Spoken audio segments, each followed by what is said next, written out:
గోదావరి జిల్లాకు చెందిన ఒక తాపీ మేస్త్రి అడ్డదారిలో ఎదుగుతూ సాయం అందించిన వాళ్లనే బురిడీ కొట్టించి మోసానికి నిలువెత్తు నిదర్శనంగా తయారైన తీరు అందరినీ విస్మయపరిచే చరిత్ర.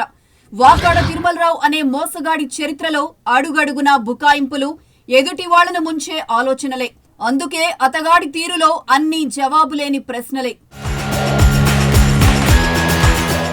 వాకాడ తిరుమలరావు అనే తాపీ మేస్త్రి హైదరాబాద్ లో ఫ్లాట్స్ అమ్మిపెట్టే బ్రోకర్ అని, బిల్డర్ అని బిల్డప్ ఇచ్చి ఆదిత్య సంస్థతో ఒప్పందం కుదుర్చుకున్నది నిజం కాదా?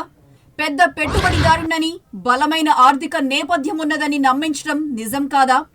అమ్మకం ద్వారా వచ్చే 210 కోట్లకు తోడు 41 కోట్ల 35 లక్షల నిర్మాణపు ఖర్చు కలిపి 251 కోట్లు చెల్లించేలా ఆదిత్య సంస్థతో 2021 మార్చిలో ఒప్పందం చేసుకోలేదా?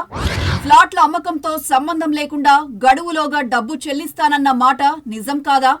2022 మార్చిలోగా నిర్మాణం పూర్తి చేయాల్సి ఉండగా విఫలం కావటం నిజం కాదా? పూర్తి చేయడానికి చెల్లింపులకు 2022 డిసెంబర్ దాకా గడువు అడిగి ఆదిత్య ఔదార్యంతో పొడిగింపు పొందటం నిజం కాదా? ఈ గడువు సైతం పాటించకుండా నిర్మాణం గాని చెల్లింపు గాని చేయకపోవడం నిజం కాదా?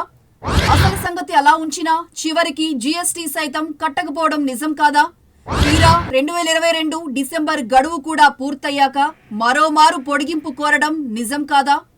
పాక్షిక చెల్లింపులకు గాను 75 కోట్ల 16 లక్షలకు 2023 ఫిబ్రవరి, మార్చ్, ఏప్రిల్ నెలాఖరు తేదీలతో 3 పోస్ట్ డేటెడ్ చెక్కులు ఇవ్వడం నిజం కాదా? వాటిని ఉద్దేశపూర్వకంగా బౌన్స్ చేయడం నిజం కాదా?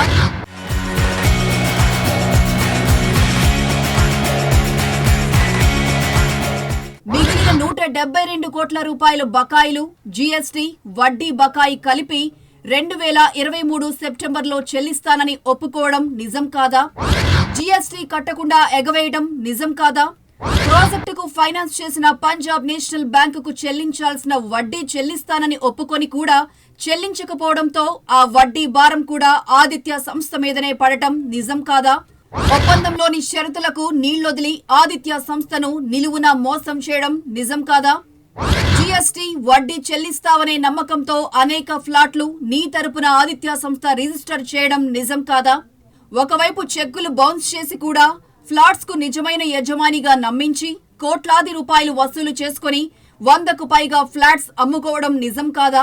నీ ఎదుగుదలకు అవకాశం ఇచ్చిన ఆదిత్య సంస్థనే నేరపూరితమైన కుట్రతో మోసగించి చెల్లని చెక్కులు ఇచ్చి ఆర్థికంగా నష్టం కలిగించి మళ్లీ నీకే బకాయి ఉన్నట్లు ఫిర్యాదు చేయడం నిజం కాదా? తల్లిపాలు తాగి రొమ్ముగుద్దే తిరుమలరావు, ఈ ప్రశ్నలకు సమాధానం చెప్పి నీ నిజాయితీ నిరూపించుకోగలవా?